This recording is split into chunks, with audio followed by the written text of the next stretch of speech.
عمر بن ابی سلمہ نے خبر دی کہ میں نے رسول اللہ صلی اللہ علیہ وسلم کو حضرت ام سلمہ کے گھر میں ایک کپڑے میں نماز پڑھتے ہوئے دیکھا۔ آپ اسے لپیٹے ہوئے تھے اور اس کے دونوں کناروں کو دونوں کندھوں پر ڈالے ہوئے تھے۔ صحیح بخاری حدیث نمبر 356۔ ام ہانی بنت ابی طالب کے غلام ابو مرا یزید نے بیان کیا کہ انہوں نے ام ہانی بنت ابی طالب سے یہ سنا۔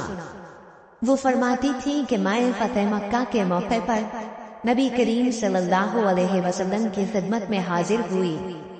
میں نے دیکھا کہ آپ غسل کر رہے ہیں اور آپ کی صاحبزادی فاطمہ پردہ کیے ہوئے ہیں۔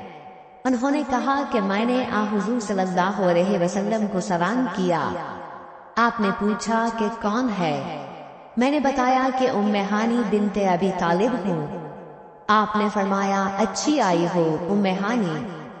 پھر جب آپ نہانے سے فارغ ہو گئے تو اٹھے اور 8 رکعت نماز پڑھی، ایک ہی کپڑے میں لپٹ کر۔ جب آپ نماز پڑھ چکے تو میں نے عرض کی کہ یا رسول اللہ صلی اللہ علیہ وسلم، میرے ماں کے بیٹے حضرت علی بن ابی طالب کا دعویٰ ہے کہ وہ ایک شخص کو ضرور قتل کرے گا، حالانکہ میں نے اسے پناہ دے رکھی ہے۔ یہ میرے خاوند حبیبہ کا فلاں بیٹا ہے۔ رسول کریم صلی اللہ علیہ وسلم نے فرمایا کہ ام ہانی جسے تم نے پناہ دے دی، ہم نے بھی اسے پناہ دے دی۔ ام ہانی نے کہا کہ یہ نماز چاشت تھی۔ صحیح بخاری حدیث نمبر 357۔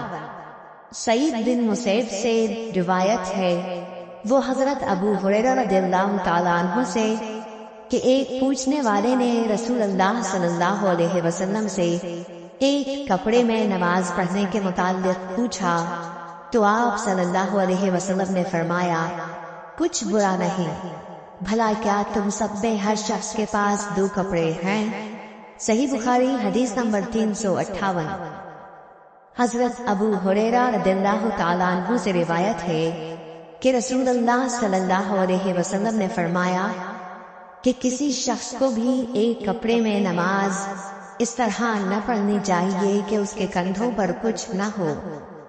صحیح بخاری حدیث نمبر 359۔